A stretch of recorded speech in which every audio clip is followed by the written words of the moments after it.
যে হাত রোজ প্রাণ বাঁচায় সেই হাতই যদি পরিণত হয় নিথর লাশে, সাদা অ্যাপ্রনের আড়ালে ঠিক কতটা রক্ত আর দুর্নীতি লুকানো যায়। এই মুহূর্তের সবচেয়ে বড় খবর, কলকাতার এক নামী মেডিকেল কলেজ, যেখানে এক রাতের নিকষ অন্ধকারে শুধু এক তরুণী চিকিৎসককে খুন করা হয়নি, গলা টিপে মারা হয়েছে গোটা সিস্টেমকে।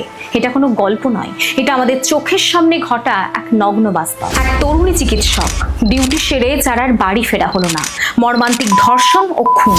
কিন্তু সবচেয়ে ভয়ঙ্কর বিষয় অপরাধ নয়, অপরাধের পর শুরু হওয়া এক অদৃশ্য খেলা, যেখানে লোকাল প্রশাসন ব্যস্ত সত্যকে ধামাচাপা দিতে আর আইনের রক্ষকরাই যেন অন্ধ। তদন্ত শুরু হতেই দেখা গেল এক অদ্ভুত ব্ল্যাকআউট। প্রমাণগুলো একে একে হাওয়া হয়ে যাচ্ছে। যারা মুখ খুলতে পারত তাদের গায়ে পরিয়ে দেওয়া হচ্ছে ভয়ের চাদর। সিস্টেমের রন্ধ্রে রন্ধ্রে লুকিয়ে থাকা এক অদৃশ্য ক্ষমতা যেন গলা টিপে ধরতে চাইছে সত্যের। কিন্তু সবাই যখন বিক্রি হয়ে যায়, তখন কেউ একজন রুখে দাঁড়ায়। এসিপি দামিনী সেনগুপ্ত এবং তার স্পেশাল ইনভেস্টিগেশন টিম, যাদের কাছে ক্ষমতা বা হুমকির কোনো দাম নেই।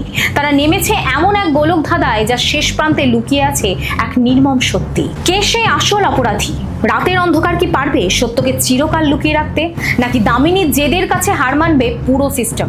বাস্তব ঘটনার আধারে এক রুদ্ধশ্বাস তদন্তের সাক্ষী হতে দেখতে ভুলো না সোহিনী সরকার অভিনীত নতুন ওয়েব সিরিজ অজেয়া, শুধুমাত্র হইচয়ে।